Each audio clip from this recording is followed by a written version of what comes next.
Jika mendengar perihal kota Paris, pastinya anda membayangkan menara Eiffel tersergam indah dan kota romantis penuh cinta. Namun, pada hari ini, ayo bersama saya, Ainun Nasibah binti Johar, kita kembali ke 18 dekad yang lalu dalam kisah kembara seorang imam. Imam? Ya, imam di kota Paris. Penulis buku ini ialah Rifa Al-Tahtawi. Siapakah Rifa Al-Tahtawi? Jawapannya akan saya kongsi nanti. Penerbit kepada buku ini ialah Awal Nahdlat Resources dengan sokongan Kerajaan Negeri Selangor Darul Ehsan dan Perbadanan Perpustakaan Awam Selangor PPAS. Pada tahun 2016, buku ini telah dicetak dan diterbitkan buat julung kalinya. Ia diterjemah daripada buku Takhlis Al-Ibriz fi Talkhis Baris oleh Sulha Ramli.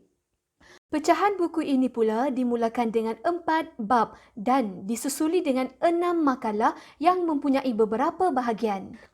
Makalah tu apa? Makalah tu maksudnya rencana atau artikel tentang sesuatu perkara. Baiklah, berbalik kepada persoalan tadi. Siapa ya Rifa Al-Tahtawi? Beliau merupakan seorang ulama muda yang menuntut di Universiti Al-Azhar, Mesir. Hadirin, buku ini bermula dengan kesedaran bahawa tamadunlah yang membezakan manusia ganas juga liar atau kelompok gasar yang kasar dengan manusia bertamadun. Pemerintah Mesir ketika itu, Muhammad Ali Pasha, mahu menghantar delegasi seramai 44 orang ke Eropah untuk menguasai 15 kemahiran yang berguna bagi mengembalikan kegemilangan bumi Mesir. Antaranya ilmu perubatan, ilmu hidrologi dan juga pentadbiran ketenteraan. Mereka telah memilih Perancis sebagai tempat di mana delegasi ini akan dihantar. Mengapa Perancis? Hal ini kerana negara itu lebih bebas dan terbuka dalam soal keagamaan. Anda boleh jumpa penjelasannya di muka surat 42 buku ini. Saya tertarik dengan kata-kata penyair di halaman 39. Dengar ya. Orang yang kekal di tanahnya sendiri tidak mengalahkan sesuatu apapun, seperti helang yang tidak memburu apapun tatkala berada di sarang sendiri. Kata-kata ini menggambarkan peri pentingnya mengembara bagi tujuan menuntut ilmu. Oh ya, delegasi ini dihantar ke kota Paris selama 5 tahun, bermula daripada tahun 1826 sehinggalah 1831. Lama kan? Namun, petikan kata penyair di halaman 38 pastinya menjadikan tempoh yang panjang itu berbaloi untuk dilalui oleh mereka. Saya akan kongsikan petikan kata itu dengan anda di hujung video ini. Maka, belayarlah mereka dari Mesir menuju ke Marseilles dan menaiki kereta kuda ke kota Paris. Apa yang anda lakukan bagi menghilangkan rasa mabuk laut? Kalau saya makan. Tapi Rifa Al-Tahtawi berkongsi amalan pada zamannya, iaitu dengan meneguk sedikit air laut sebelum berlayar. Sepanjang Rifa Al-Tahtawi di kota Paris, beliau telah mencatatkan segala pemerhatiannya mengenai kemajuan seni bina, pekerjaan, agama, politik, pemakanan dan banyak lagi. Dalam keterbatasan masa ini, saya akan cuba kongsikan seberapa banyak yang boleh kerana masa amat mencemburui kita. Pertama, Rifa Al-Tahtawi menukilkan bagaimana sikap penduduk kota Paris yang amat mencintai ilmu sehinggakan setiap seni bina rumah akan memiliki ruang bacaan, malah buku disediakan kepada tetamu yang datang. Rifa menukilkan dengan membaca kita dapat menikmati pandangan dan bersiar-siar melalui bacaannya. Kata-kata ini disokong dengan kata-kata hikmah di muka surat 120. Buku mengurniakan kamu dengan taman yang boleh dipetik bunga-bunga dan diletakkan di atas riba. Indah bukan?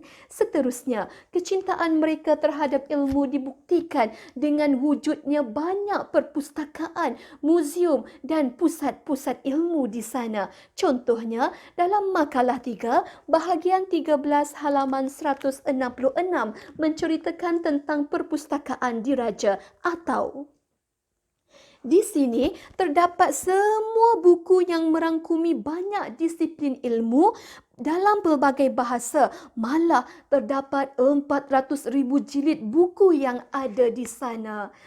Lihatlah betapa ilmu diangkat dalam membina ketamadunan sesebuah rakyat. Kedua, penulis menghuraikan dengan panjang lebar tentang ciri-ciri sosial masyarakat di sana. Sebelum itu, saya ada satu teka-teki. Teka-tekinya, Paris adalah syurga bagi wanita, singgahan bagi lelaki dan neraka bagi... Jawapannya saya akan kongsi di hujung video ini. Baiklah, mengenai sosial penduduk di kota ini, diceritakan oleh Rifa betapa mereka merupakan masyarakat yang berinovatif, inkuri dan gemarkan perubahan seperti dalam fashion, berpakaian serta banyak lagi. Malangnya, kemajuan serta ketamadunan peradaban dan pendidikan telah menggantikan kepentingan beragama. Mereka menghabiskan masa dengan dunia serta hiburan sehingga ada kata-kata yang berbunyi, hiburan boleh memperbaiki moral, diletakkan di atas tirai salah sebuah rumah teater di kota Paris. Setujukah anda? Hadirin, terdapat banyak taman rekreasi yang diceritakan. Melalui penulisan Rifa, saya dapat membayangkan betapa indahnya taman tersebut. Pasti lagi indah jika pihak penerbit boleh meletakkan gambar, ilustrasi atau rajah bagi memvisualkan keindahan taman itu untuk tatapan para pembaca. Imam Rifa mengakhiri makalah 3 bahagian 7 ini dengan mengatakan kesemua taman indah dan hiburan itu tidak dapat dinikmati jika tidak mempunyai kesihatan yang baik. Benarkan? Maka ingatlah 5 perkara sebelum datang 5 perkara. Pengajaran bersama.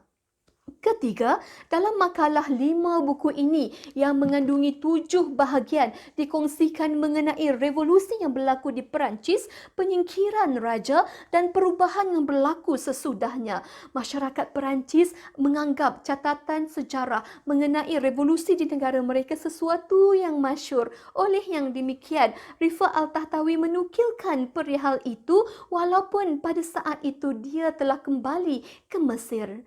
Perihal revolusi Perancis digarapkan padat sekali, malah terperinci yang secara tidak langsung menarik minat seluruh dunia untuk mendalami hikayat revolusi ini.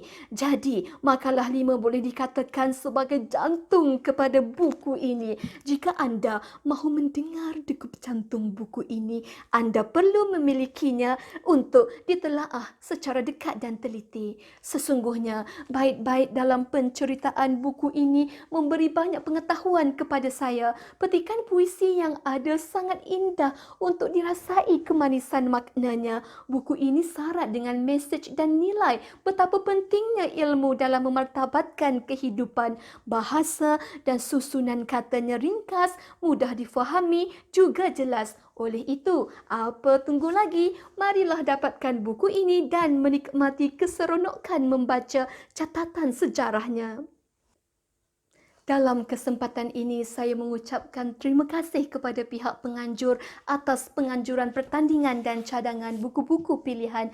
Jika tidak, entah bila saya akan berjodoh untuk membaca buku ini yang tamsil mutiara, bersinar namun tersembunyi di dalam keras kulit tiram jauh di dasar lautan. Sebagai info tambahan, buku ini juga boleh didapati dalam bentuk rakaman suara di Nusantara Audiobook yang dicetuskan oleh Kerajaan Negeri Selangor dan PPAS. Sebelum saya mengundur diri, anda sudah dapat jawapan teka-teki tadi? Jawapannya ialah neraka bagi kuda. Kenapa? Kerana kuda adalah pengangkutan utama di kota Paris dan tiada istilah rehat bagi seekor kuda di sana.